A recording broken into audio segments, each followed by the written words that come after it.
Hello and welcome to the Deathcast. I'm your host, best-selling author Ian Totten. I'd like to thank you for joining me for this very special Saturday afternoon special-esque edition of the Deathcast called a Lifecast. Today I am pleased to be joined by a special guest. He's the brother and former manager of a man who is a personal hero of mine. That would be the one and only Sam Kennison. We are joined by Sam's brother, Bill. Before we get into the interview, I have my normal plugs. If you'd like to follow me on social media, that would be Facebook, Instagram, and MeWe. Just search for Ian Totten, author. If you'd like to follow me on Twitter, look for me at Corpse Creek. If you'd like to help support the show, go to your favorite podcast app, like and subscribe to the show, leave a 5-star review, share it on social media. If you'd like to further help out the show, go to the official website for the show. That's corpsecreekpublishing.com. There you can get updates on upcoming books, as well as sign up for the mailing list. And if you're so inclined, make a donation. There's a donation button on the page. Just click on it. Make a donation, buy me a cup of coffee or a pack of cigarettes. Just help with the production of this show. No amount is too small and no amount is too large. For those of you who have already made a donation, I'd like to thank you. Now that business is out of the way, get yourself something to drink, find a chair, kick back and relax. I've got my coffee, I've got my cigarettes. Let's go talk to Bill Kinison. We are joined today by a very special guest. I've alluded a few times over the last couple of weeks that I had some interviews coming up, and this is the very first one, and I'm honored to have this individual. His brother was quite possibly the largest stand-up comedian in the world in the late 1980s, and he's agreed to come on today and talk about him. I'm talking about the one and only Bill Kennison, brother of the late Sam Kennison. Hi, Bill. How are you? Ian, I'm doing great, man. Glad to be on the show with you. We were supposed to do this on Saturday, but then when I got up in 9/11, that was, I don't know why, 20 years later, that was still fresh to me. And I was like, man, I just can't get myself up to do an interview. But I'm glad we hooked up now. As am I. I understand you with 9/11. I was on board an aircraft carrier when that happened, and it was one of the most surreal moments of my life. It was horrible. Yes, it was. I shipped off a couple days after that and went overseas. So, all right. So we're gonna get right into the meat of this thing. I know I only got you for a little while. All right. Who is Bill Kennison? If you could tell us a little bit about yourself. Oh, man. Let's see. I don't know. I never have anybody ever ask me that stuff. I'm a former minister. I managed Sam, his career. And then when he passed, I won a Grammy. I produced several award-winning documentaries. And then I did Robin Williams, who was a good friend. I did his eulogy. And I had several friends that came up afterwards and goes, man, that's what you ought to be doing. You ought to be back in the ministry.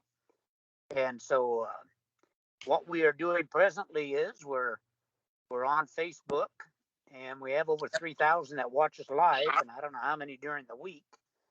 And we do a program called The Gospel According to Kennison, and it's really more motivation than it is church. And I really enjoy it. But that's me.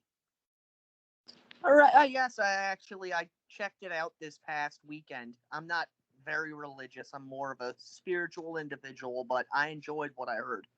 Well, see, that program's perfect for you because we don't have very many religious people. I don't think. I think most of them are just spiritual. Yeah, I can wrap my head around that. So, like as I said, what I heard was good. So I will be putting a link to wherever it is you have it, that in the description for this show. So, Okay, thank you. of course. So, your brother Sam and you, were you the oldest? Was he the oldest? I was 5 years older, but Sam lived more life in 38 years than I'll ever live if I live to be 100. But I was the oldest brother. And how did you guys grow up? Well, I was very athletic. I was a wrestling state champion in high school, and I played basketball and baseball. Sam wasn't very athletic. He tried it, but he just was not an athletic person.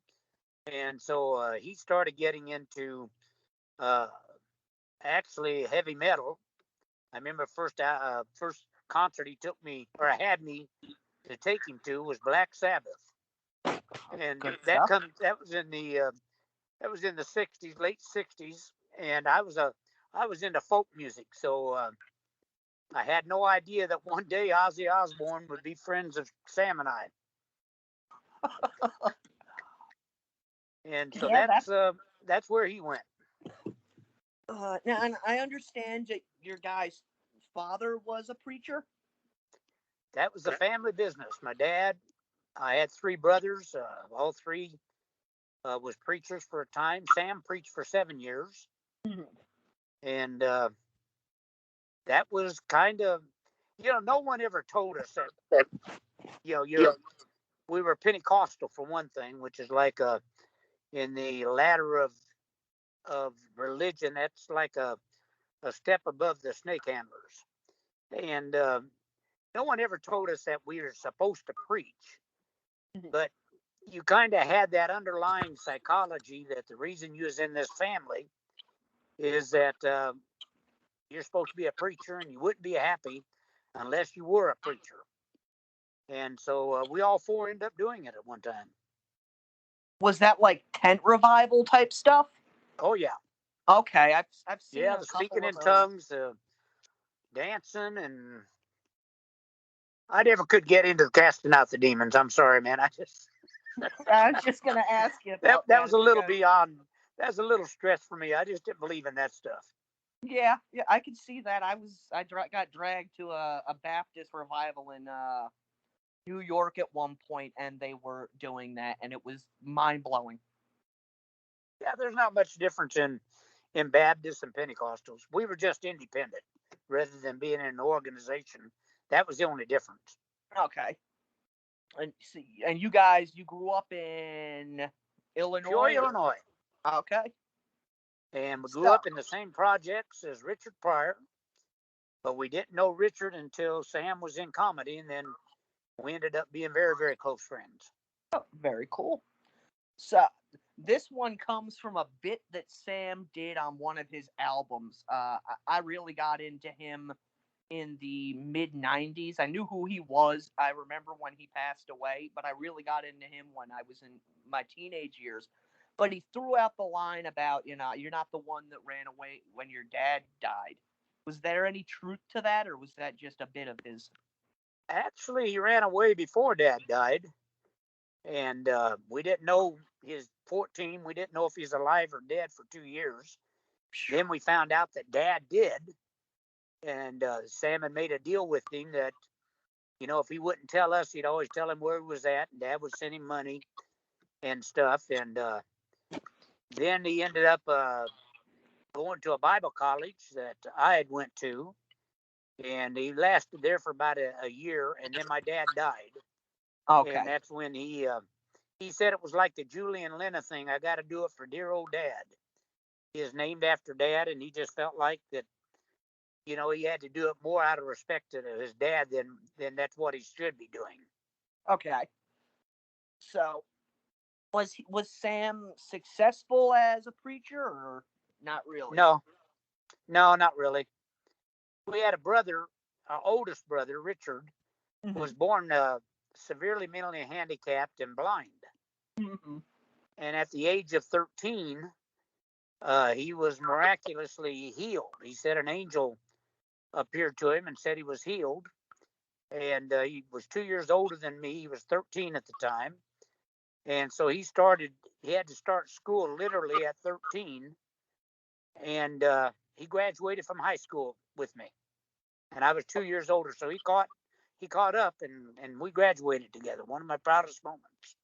God, I can imagine.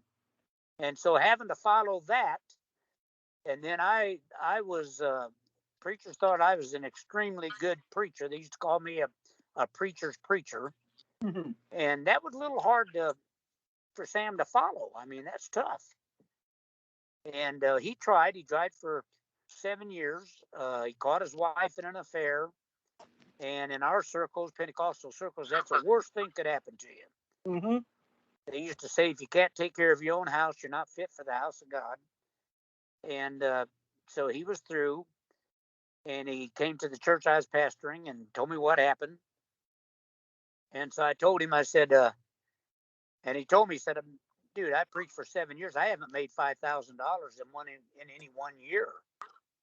And so I said, Sam, I want you to take some time, and I want you to stop and look down inside of you and find out what you've always wanted to do. And he took about 5 seconds and said, I always want to be a stand-up comedian. And so I said, okay, set a date, and past that date, don't ever preach again, or you'll keep going back to it. And that's how I got into comedy. Where did he start in comedy? He started in Houston, Texas, and he had found a girlfriend after he got divorced. He had found a girlfriend, and she lived in Houston. And they would talk on the phone, and she was looking at the paper. And in the paper, they were going to have this club, which seemed it was really a bar, seemed about 60 people. And in a week, they was going to teach you how to be a stand-up comedian, which I think is really funny now looking back. Yeah. But Sam and several, Yakov Smirnoff started there, Bill Hicks, several that end up having careers. But Sam was, from the first time up, he was a natural, and he was by far, the guy that everybody else looked to. And that's how he got into comedy. So, was it immediately after he was in this week school that he went to California, or did he stay around in Texas for a while? No, he was in Houston for 2 years. Okay. And he was both years he was voted the Texas Comedian of the Year. And I remember he went to Hollywood, and Mitzi asked him, have you ever done comedy? Mm-hmm. And Sam said, yeah, I was the Texas Comedian of the Year 2 years in a row. And she goes, where is Texas? Other words, Yeah. that don't mean anything. Yeah. And so he actually came out with Bill Hicks and Yakov Smirnoff and about 3 or 4 other guys. And he auditioned or whatever for Mitzi. And after he got through, he went to her booth and to find out what she thought. And so she said, you're not funny. I tell you what, I'll make you a doorman, and you can see how the pros did it. Mm-hmm. And so he was a doorman for 5 years. So humble beginnings, to say the least. Yeah, but he was still good. She would hold him off till like 2 o'clock in the morning, but they would get phone calls wanting to know when Sam was coming up. And this was like an underground kind of a following, porno stars, rock stars, you name it. I mean, and so they would pack the place at 2 o'clock in the morning. And the reason she did that was to sell drinks up till when he came in, went up, because she knew they was going to sell a shitload then. Yeah. And so that's how it happened. That's amazing. Was this during the period of time when the people at the Comedy Store weren't getting paid? That was right after. Okay. So Sam wasn't. I mean, immediately after. He wasn't in that. Okay. But even when he was a star, the funny thing is, they went on this strike, And they want to be paid. Well, you know what? They end up getting paid, and they're still getting paid today. $35 a night. And that's what Sam made up until he made it. Yeah. Yeah, you can't get far on $35 a night, I can tell you that. Nope, sure can't. You can't even eat. So I supported him, that whole time. Yeah. And I would come out whenever it looked like, there might be something, that would happen for him. I'd come out and deal with it. But there never was. Never was. And his break came from Rodney Dangerfield, who had seen him in Houston. And really, he'd only been doing comedy about 6 weeks. And Rodney played a place in Houston called the Arena, big venue. And then he would go to a little comedy club afterwards, which Sam ended up doing. And so the club, and they didn't have these clubs everywhere. So he went to this little bar, and Sam happened to be on stage. And so I was at the bar, and I told the bartender, he came in with his entourage. I said, whatever they want, I'll take care of it. So he goes over and takes their order and then tells them the guy at the bar is going to pay for it. And so Rodney had me come over and sit next to him and join the crowd. And I'll never forget, I guess there isn't any filter on what we say here, huh?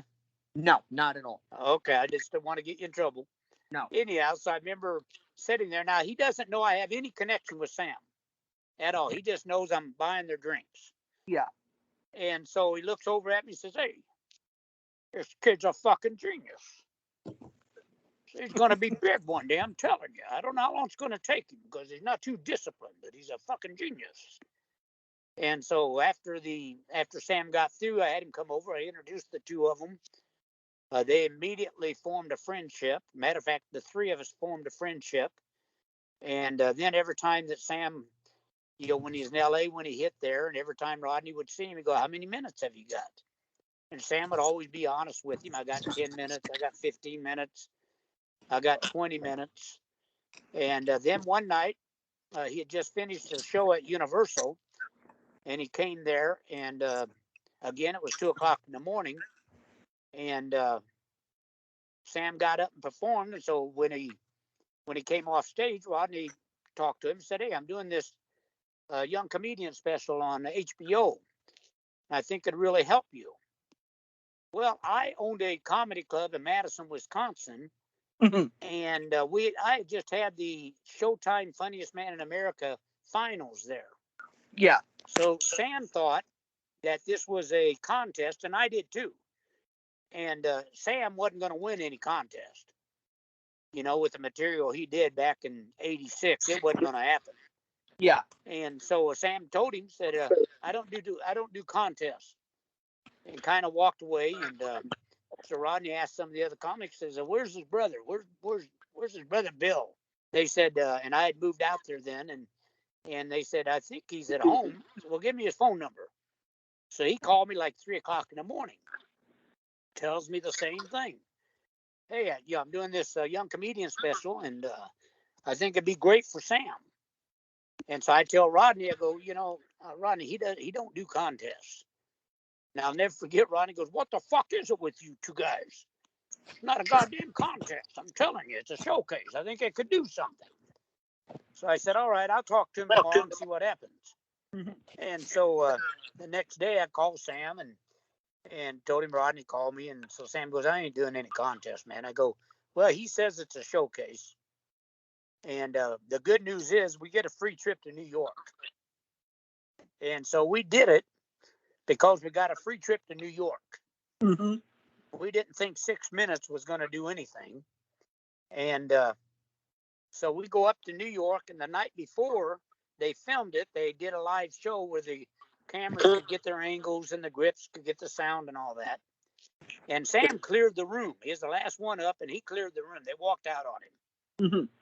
And so he goes over to Rodney and tells Rodney, he said, Rodney, I can't get going in 6 minutes. Rodney goes, hey, tomorrow night you're going to kill, Sammy. I'm telling you. You're going to kill tomorrow night.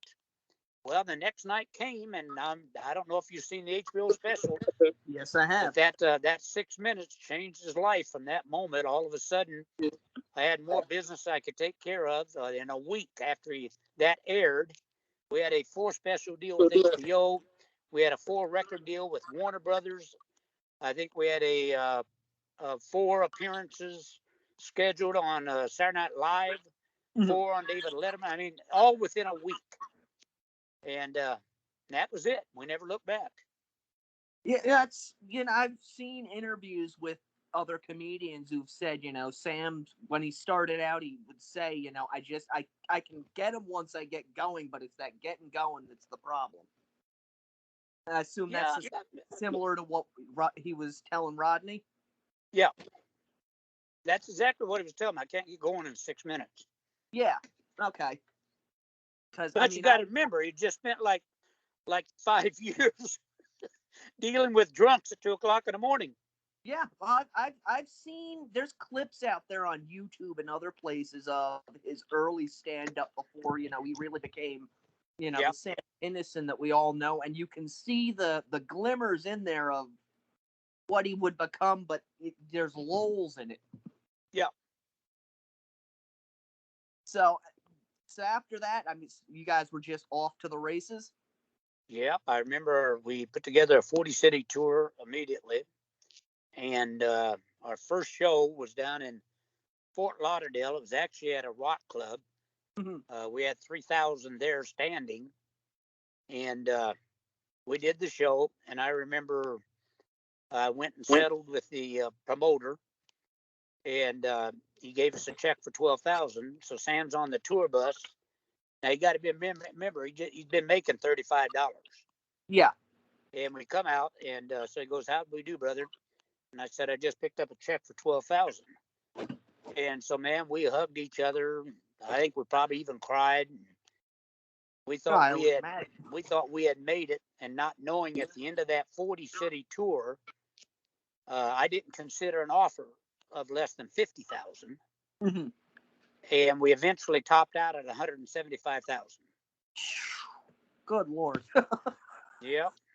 That's a huge jump. Oh yeah, that was at Universal in Hollywood. Okay.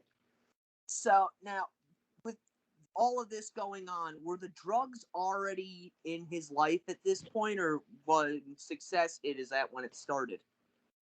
No, he'd been from the time he got out to Hollywood. I mean, you're running in, you're meeting Richard Pryor, you're meeting Robin Williams, you're meeting these guys, and they had what they called the Mansion, which is really a dump up the hill from the Comedy Store.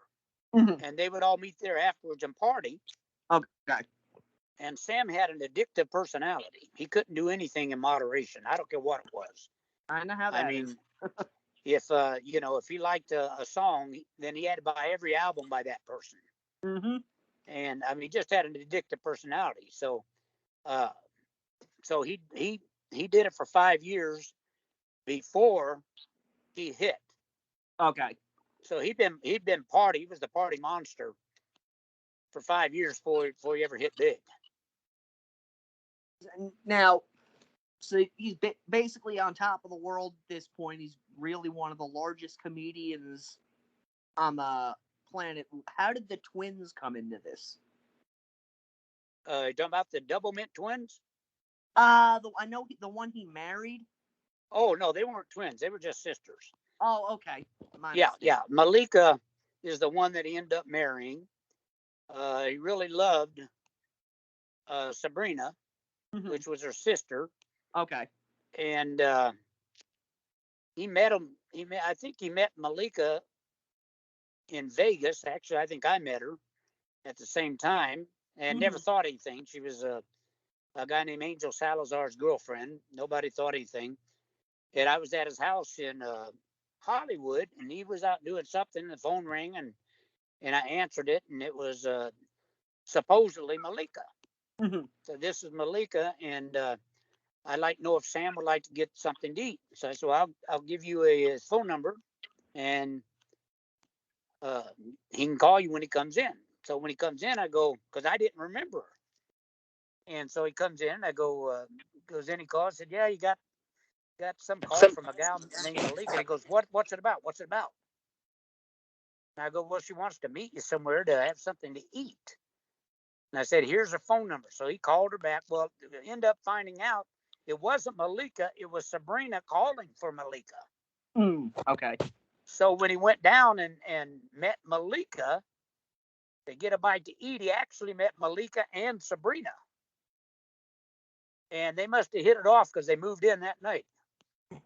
Oh, yeah. And I mean, you look at the specials that he did, if I'm not mistaken, that's the two of them up on stage with him in a number. Oh, yeah. Yep, that's them. Yeah. Now, how did Howard Stern come into the picture? Because I know that was another, career milestone, so to speak.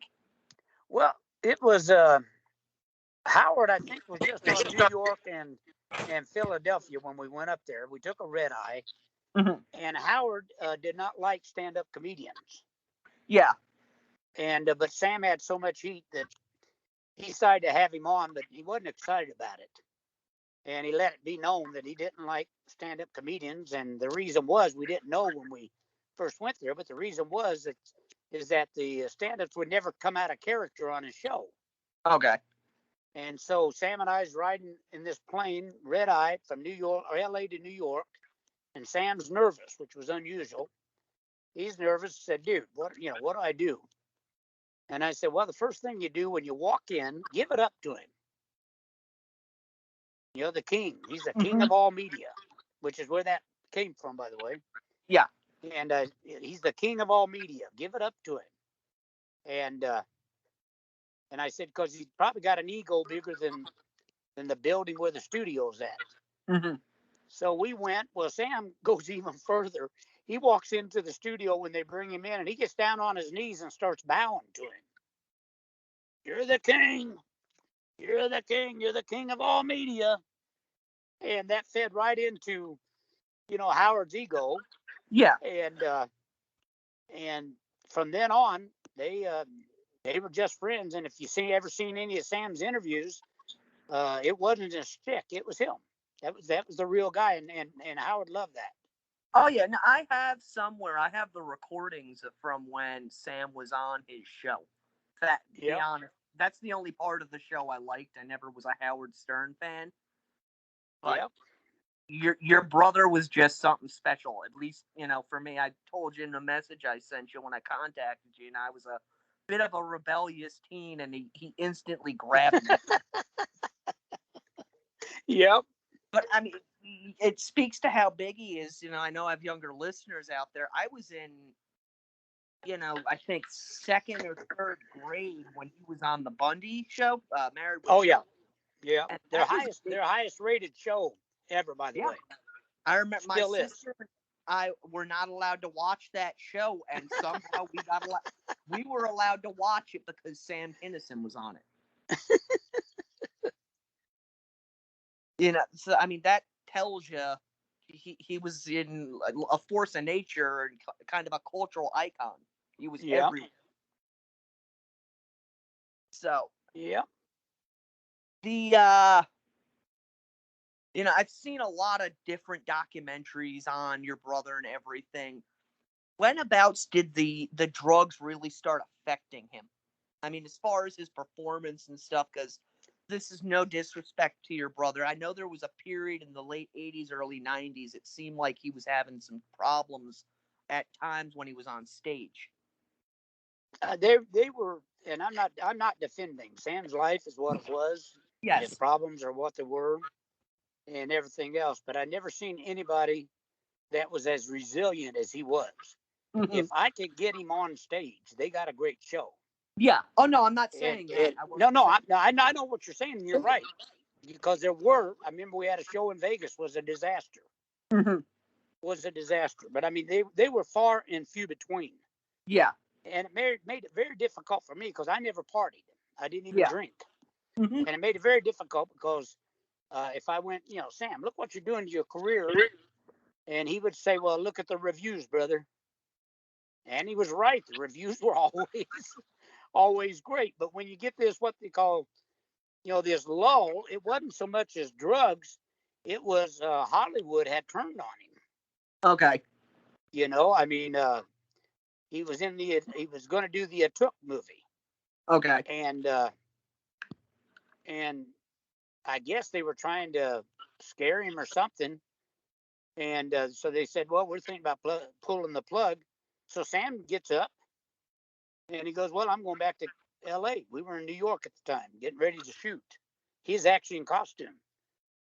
So I'm going back to L.A. Well, everybody dropped him. Everybody dropped him. Mm-hmm. I mean, agents. Only two that were standing was myself and our business manager that handled the money. Every other one dropped him, and then they tried to ruin him. Yeah. And they almost did. And I worked his ass off just to keep his head above water. Mm-hmm. And then I was trying to think who could I get. And Sam had started hooking up with these rockers. Yeah. Well, Irving Azoff was the biggest agent for rockers that was in the business. And so I invited him to come to the Comedy Store and in the showroom where Sam was going to do a show. And I said, I just want you to look at him. Forget about everything you've heard. You're a rock. I mean, you deal with rockers, so you know how that shit works. Yeah. And so he watched him, and when he got through, he goes, yeah, I'm interested. I want to get in business with you guys. Mm-hmm. And so, well, he managed. I mean, he was the agent for Motley Crue, Guns N' Roses, all these guys, and so they all started hooking up. So Sam started appearing in their videos. They appeared in Sam's videos, but Sam he always liked to put together a all-star band if we were in LA or Vegas or New York. And these were the guys that would come and do it for nothing. Mm-hmm. And so that's how I got to be the rock comedian. Yeah, the whole Wild Thing video. And Yeah. I know one of the albums has a couple other songs that he did. I think he did a cover of Mississippi Queen. Yeah, well, that that was not my idea, by the way. under my thumb, he did that. Mississippi Queen. That wasn't quite the. He actually did it without ever telling me. Yeah.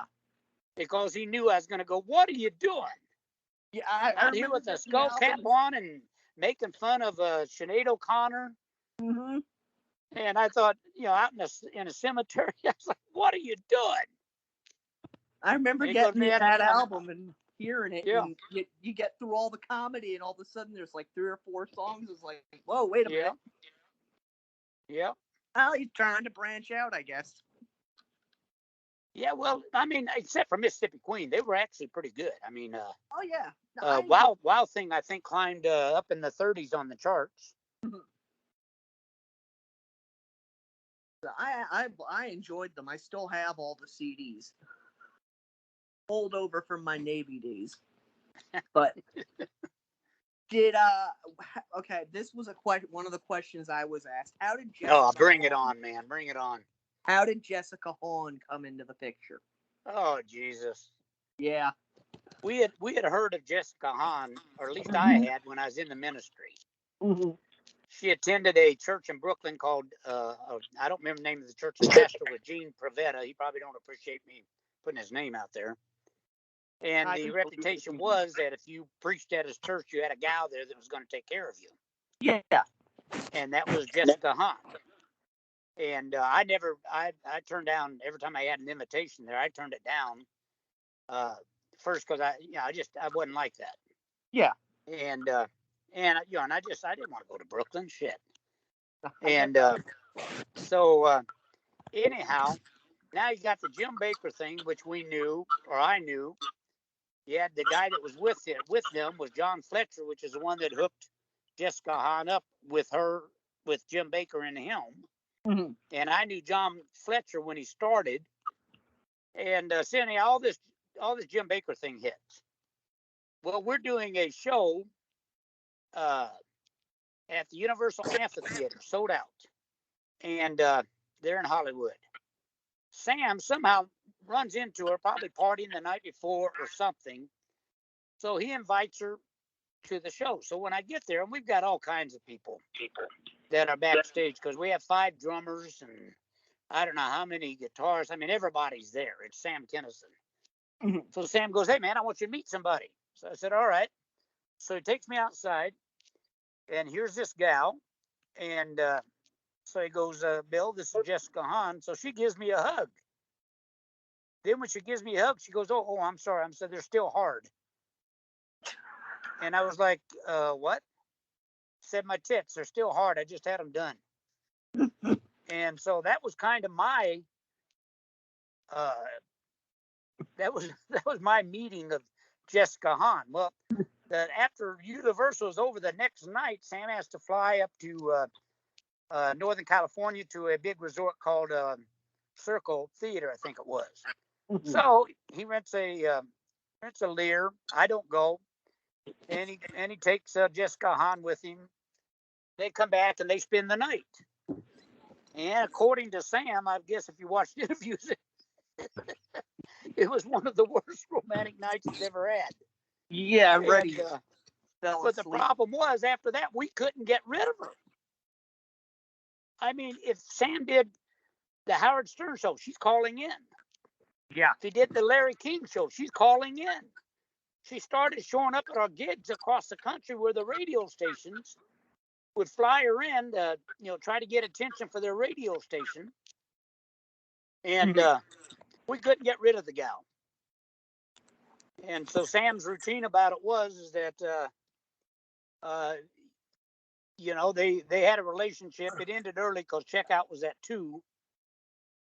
And that was pretty much it. That's the only time they ever hooked up, by the way. And I had heard that, and I actually, in prep for this, I actually listened to an interview you did on another show. It was a couple of years ago, I think.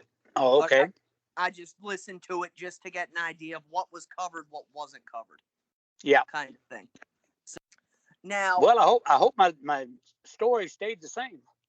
It has stayed the same. It is. I'm trying to give you some questions that are different than what were asked because, there's more to your brother's story than just what meets the eye. Yeah. So now we're going to jump into the 90s.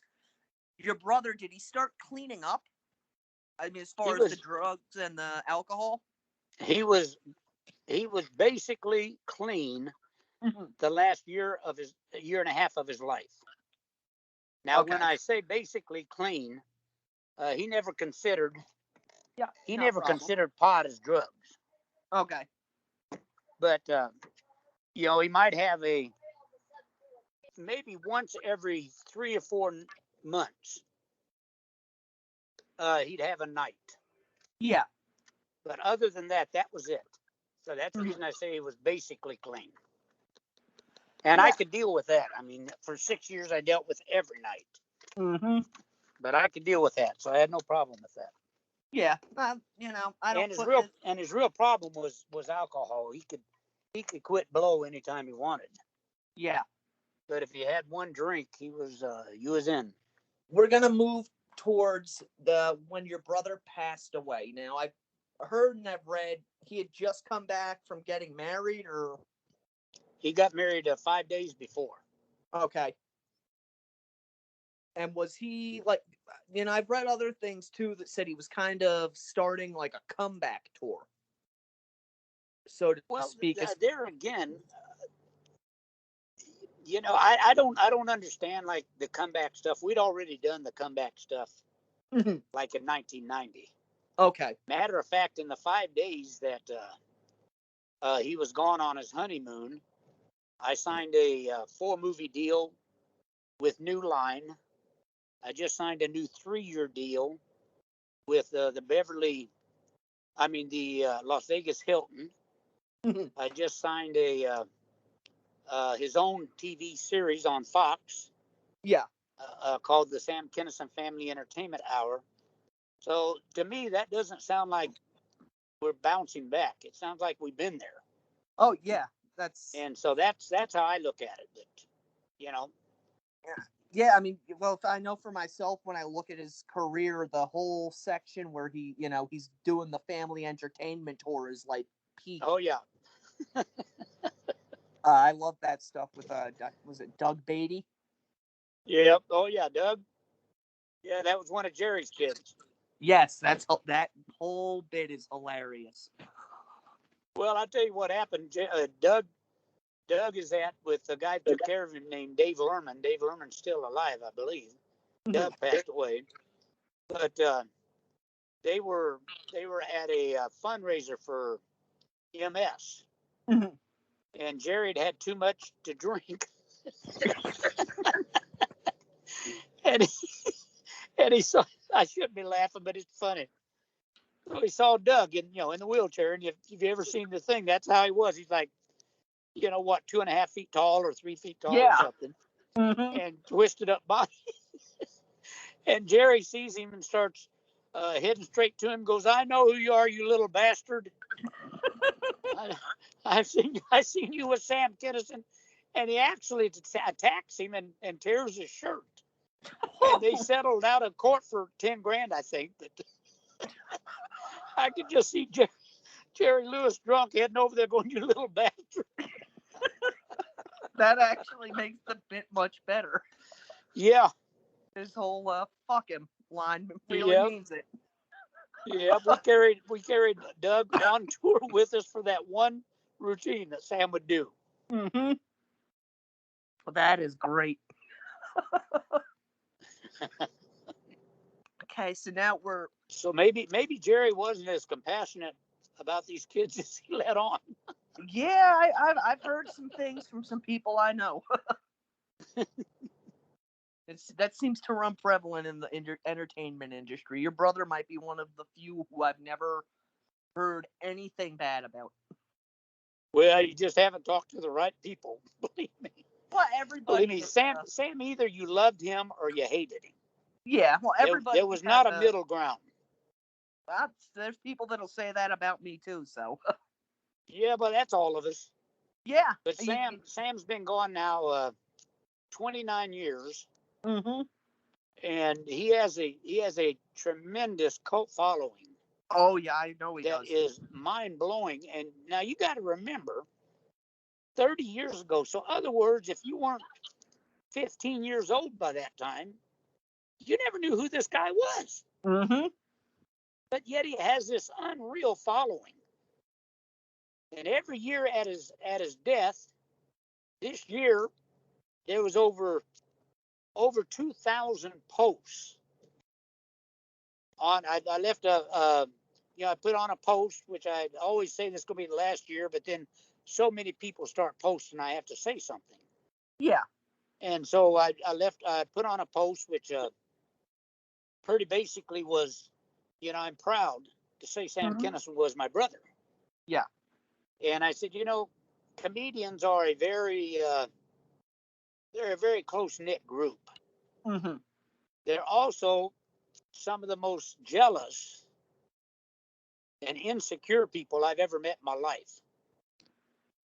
And I said, I had noticed every year people post all kinds of tributes and everything else about Sam. I hardly ever see a comedian do that. Yeah. I said, but you have all kinds of rockers that do. And I said, I think the reason is that when you're all struggling, comedians they love each other. Yeah. But then when one of them make it, they actually are jealous about it because they usually feel like they should have made it and everything else. And I think that's exactly what happened with Sam. I mean, for 5 years, he's back there hanging with whoever will hang with him. Then he hits, and nobody wants to hang with him anymore except rockers. Yeah. So anyway, but he still has a tremendous large following. Oh, I know he does. Believe me, I'm a writer by trade, and you'd be surprised how many other authors are fans of your brother. In the writers groups online, they throw around his jokes. Yeah. He's one of those, like you said, he's either universally loved or universally disliked. Yeah. And I So, understood that. I mean, yeah, he wasn't for anyone. For no. everyone. He was, the anti-PC. Yeah. And he also, he never compromised. Yeah. The comedy you've seen before he died was the comedy, and I ain't talking about the routines, because first, he never wrote a routine. Mm-hmm. And second, everything he did, which made it so easy to manage him, we did 280 shows a year, Mm-hmm. and everything he did was, I'd say 80-90% of it was off the cuff, what was happening right now. Oh, yeah.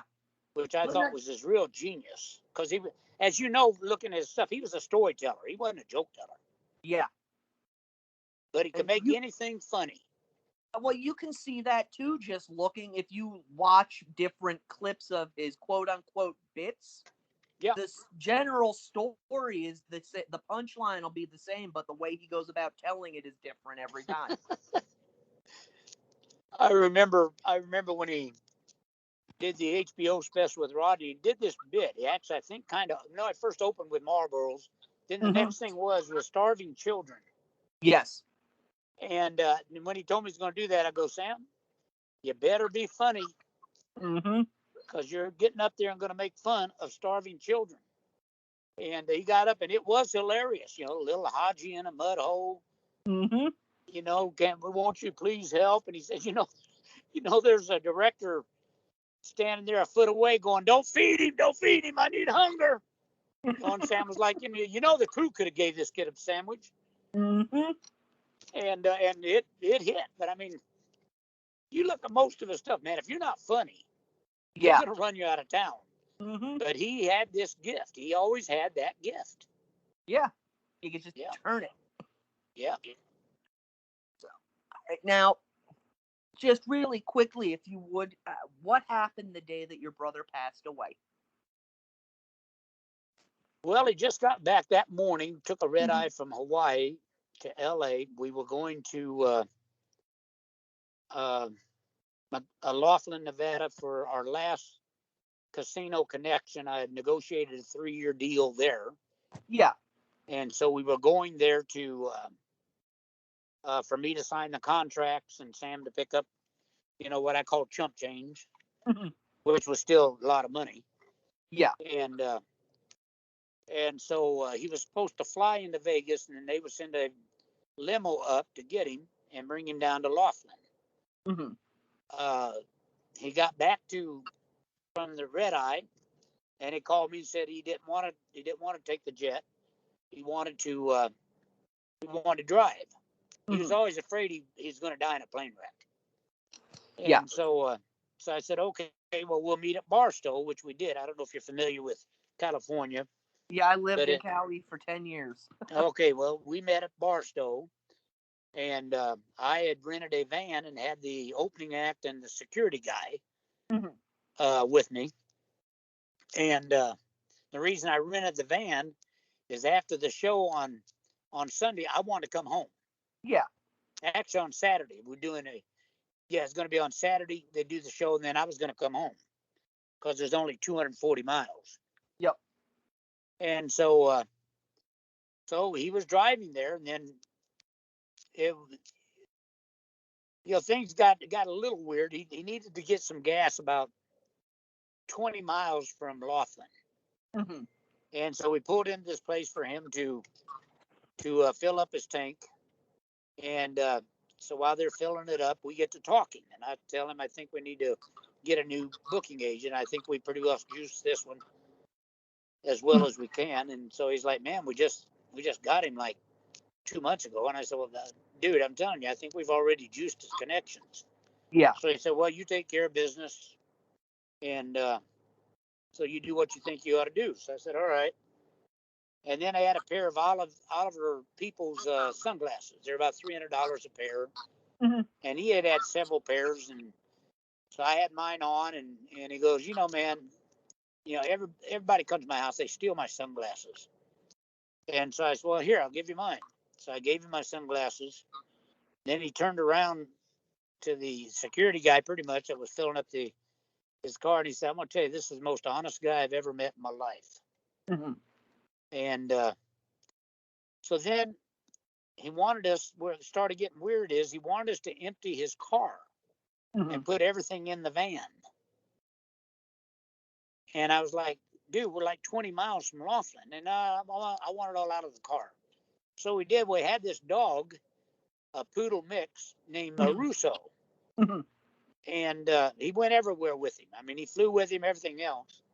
And so he tells me, he says, have him get Russo and put him in the van. So I'm just standing there thinking, man, this is weird. But, we're only 20 miles away. Well, he pulled out in front of me, which he never did because usually he didn't know where we were going. And so we got on this, what they call River Road, 20 miles to Laughlin. We went 3.2 miles, and we could see this. I was behind him. He obviously couldn't hear me, but I was talking.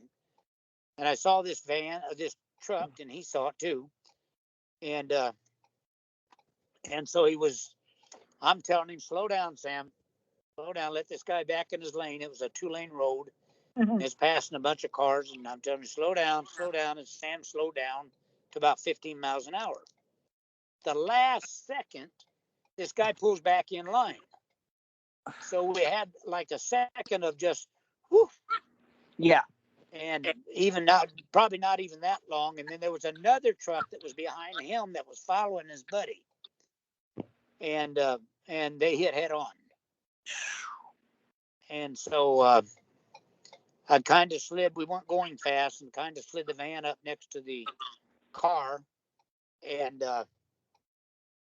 the security guy jumped out. He couldn't get Sam's door open. And I guess just with the adrenaline flowing, I told him to get out of the way, and I jerked the door open, and Sam was still sitting in his seat, but he's leaning over on the armrest. He had like 4 scratches on his head. That's the only injuries we could see, but he had internal injuries that we didn't know. And he started asking why. Why now? Why now? And so I was like, and he's trying to scoot out of the car, and I'm like, Sam, sit still. We got help on the way. But I didn't know if we did or not because we're actually is back there before they had the Verizon things. Can you hear me now? Crap.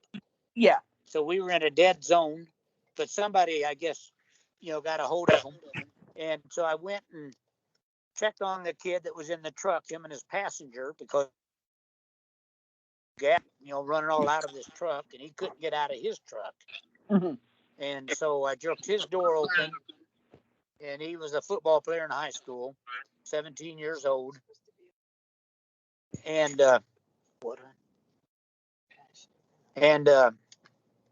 so I get him out of the truck, and the first thing he says when he gets out of the truck, he looks at the front of his truck and says, "Look what he did to my fucking truck."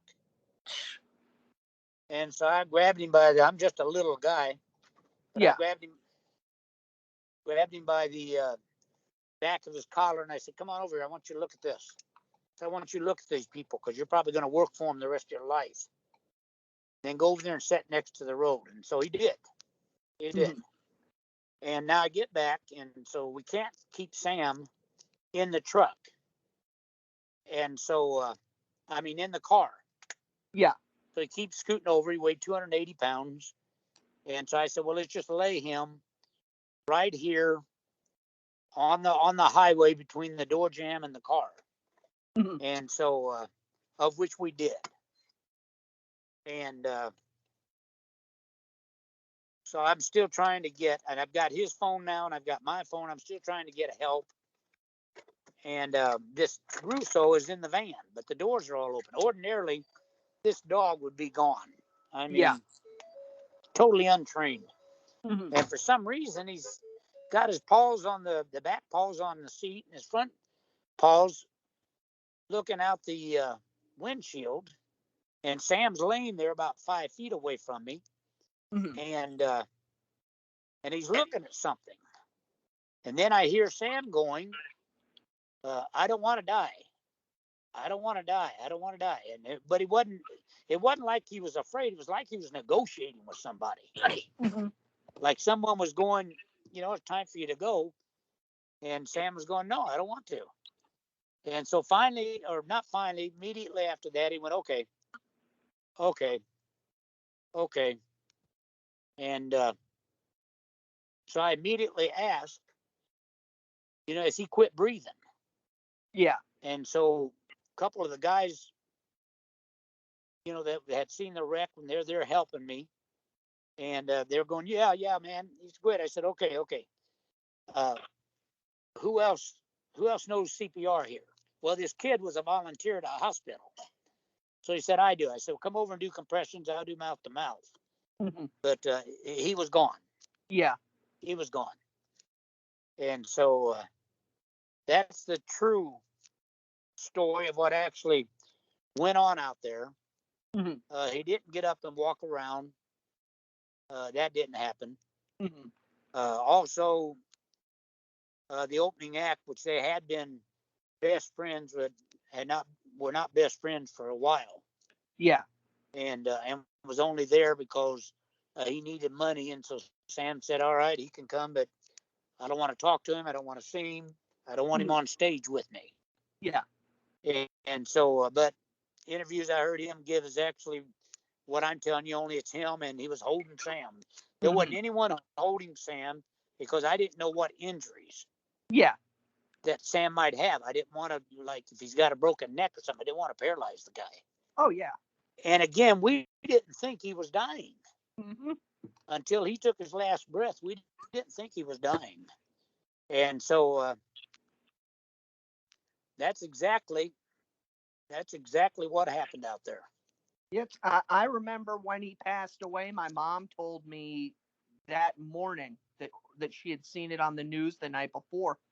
And just to kind of show people how big a deal your brother was, I was in 4th grade. My last period of the day was reading class, and our teacher announced to the class that Sam Kinison had passed away. And Did they really? Oh, yeah. I'll never forget it. And asked for a moment of silence. Mind you, we were in a very upscale neighborhood in New Jersey. Yeah. Completely. That never happened with any other celebrity I ever remember when they passed away. When your brother passed away, we had a moment of silence in our 4th grade reading class for him. So it's very touching, man. Yeah, it's the truth. That's stayed with me ever since then. That's one of those things that just locked into my brain regarding your brother. Was like, our teacher must have thought something, a lot of him to do that in school, where if somebody did that now, they'd be raising Cain. Oh, yeah. Yeah. So a couple questions, and I'll let you go because I see we've gone over, and I apologize for that. No, I don't apologize. If I didn't want to talk to you, I wouldn't. Yeah, well, thank you. Do you think maybe your brother, when he stopped at the gas station, had a premonition of some type? He just to unload the car? I do. Because, I mean, that's... I really do. I don't know that he knew he was going to get killed or anything like that, but I think he knew something was going to happen. And it had been kind of just before we went on his honeymoon. We had a meeting with New Line on these movies. Mm-hmm. And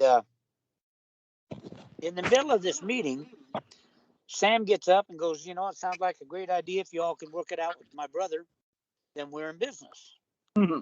And so and he leaves. So when I get out of the meeting, because these guys, these execs are asking me, going, hey, are you sure he's into this? And I'm like, oh, yeah. And so I call him and I go, Sam, what's going on? And he goes, well, I was sitting there and I was thinking, I've attained everything that I wanted to attain. And I decided I needed to get some new goals. Mm-hmm.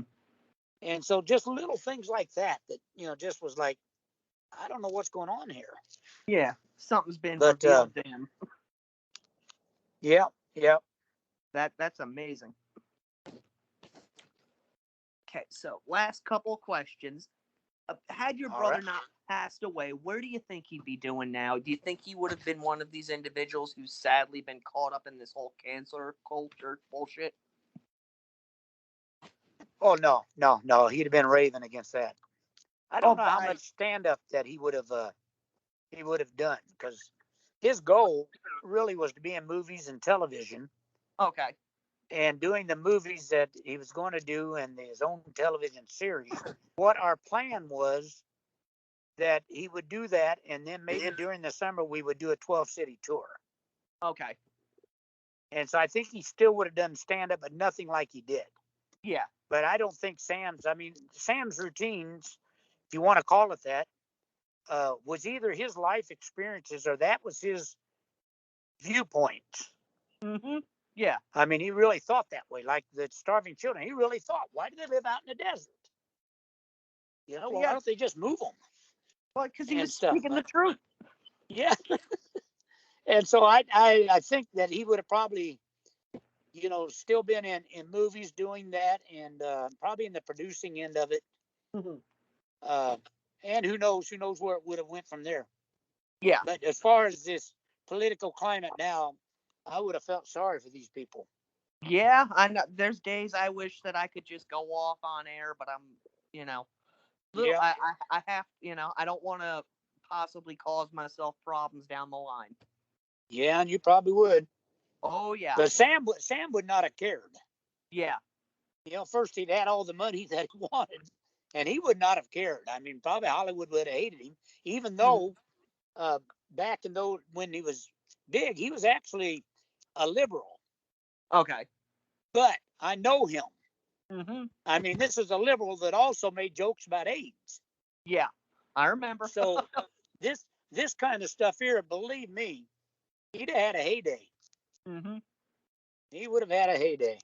Yeah, it's sad we don't have somebody like him now that has the balls to say the stuff that needs to be said. Yeah, well, then you got to have balls for the people that put them on. Yeah. I mean, they control everything right now. There's not many of them left either. No, sure isn't. I have friends that do sort of extreme shock rock, and they have to go overseas if they want to play and not get protested. Yep. All right, so is there anything going on now today in the world of Sam Kinison? I know there was the samkinison.org, I think it was called. Yep. That kind of, that was on MySpace. That kind of went away. We do have a site on Facebook. Okay. And as far as Sam, we still do projects. Mm-hmm. We still do projects with him. And it's like be honest with you, it's like he's never died. Yeah. And so, I mean, obviously it isn't like when he was alive, because you only had a limited amount of material that had been recorded in that 6 years. Yeah. But he's still loved. I'd like to just say one thing before we get off. I lost a very good friend to cancer yesterday, Norm McDonald. Mm-hmm. And one of the funniest guys I've ever been around. He was funnier off stage than he was on stage. But I wanted to tell you, he was with Sam flying to New York, and God, I forget who, Bob Newhart. Yeah. Is flying with them. They're all in first class. And so Sam, the pilot comes on. Pilot comes on and goes, my name is, Bob Johnson or whatever. It was Johnson, but I don't know if that was the first name. And I'm going to be your pilot today. And Sam screams, "Oh no, not Crash Johnson!"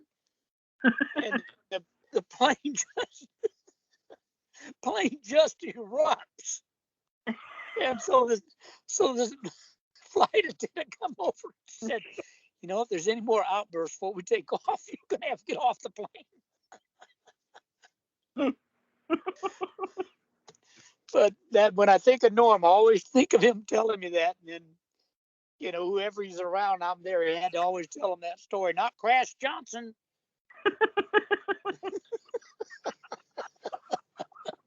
And he did that today. The Sky Marshals will be out there.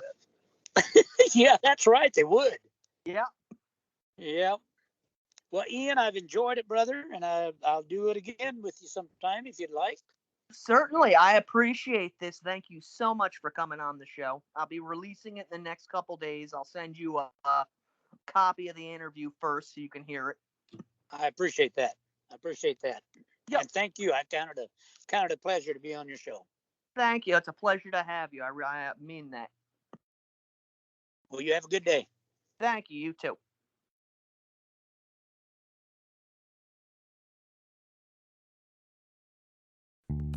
So that is it for the Deathcast this week, aka Lifecast, the life and times of Sam Kinison. Again, I would really want to thank my guest, his brother Bill. I had a lot of fun interviewing him. He's a really good guy, and I will be posting links in the show description to both the Sam Kinison page as well as where you can hear his Sunday morning sermons, or you can just search for the Gospel According to Kennison on Facebook. Till next time, stay morbid.